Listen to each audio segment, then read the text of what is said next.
తాను ఎమ్మెల్యేగా ఉన్న సమయంలో పిఠాపురం నియోజకవర్గంలో ఉన్న మసీదులను అభివృద్ధి పరిచానని, ముస్లింల కోసం ముస్లిం కమ్యూనిటీ హాల్ నిర్మాణానికి స్థలాన్ని కేటాయించడం జరిగిందని తెలుగుదేశం పార్టీ రాష్ట్ర అధికార ప్రతినిధి పిఠాపురం మాజీ ఎమ్మెల్యే వర్మ పేర్కొన్నారు. రంజాన్ సందర్భంగా పిఠాపురం పట్టణం కత్తులగూడెంలో ఉన్న మసీదును తెలుగుదేశం పార్టీ నాయకులతో కలిసి మాజీ ఎమ్మెల్యే వర్మ సందర్శించారు. ముస్లింలకు రంజాన్ శుభాకాంక్షలు తెలియజేస్తూ మిఠాయిలు పంచారు.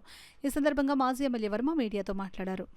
मुसलमान को पूरा सपोर्ट करते बोलेगा साथ रहते మా పిఠాపురం నియోజకవర్గ నవాబులు అందరికీ కూడా రంజాన్ శుభాకాంక్షలు మనస్ఫూర్తిగా తెలుగుదేశం పార్టీ తరఫు నుంచి తెలియజేస్తున్నాం. వారికి ఏ ఇబ్బందులు ఉన్నా, ఏ కష్టాలున్నా తెలుగుదేశం పార్టీ వారికి అండగా ఉంటుంది.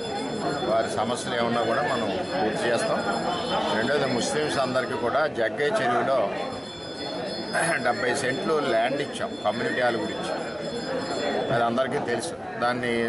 దాంట్లో మళ్ళీ ఇప్పుడు రాబోయే మా కూటమి ప్రభుత్వంలో చంద్రబాబు నాయుడు గారు కానీ, పవన్ కళ్యాణ్ గారు కానీ మళ్ళీ అందులో నిర్మాణం చేపట్టే పరిస్థితి తీసుకొస్తామని చెప్పి తెలియజేస్తున్నాం. ఇదంటే తెలుగుదేశం పార్టీ హయాంలో నేనున్నప్పుడు 60 సెంట్లు అలాట్మెంట్ ఇచ్చాం.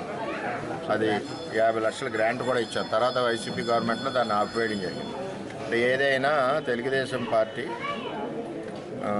ముస్లిమ్స్ సంక్షేమానికి కట్టుబడి ఉంది. అదేవిధంగా కూటమి ప్రభుత్వం కూడా కట్టుబడి ఉంది.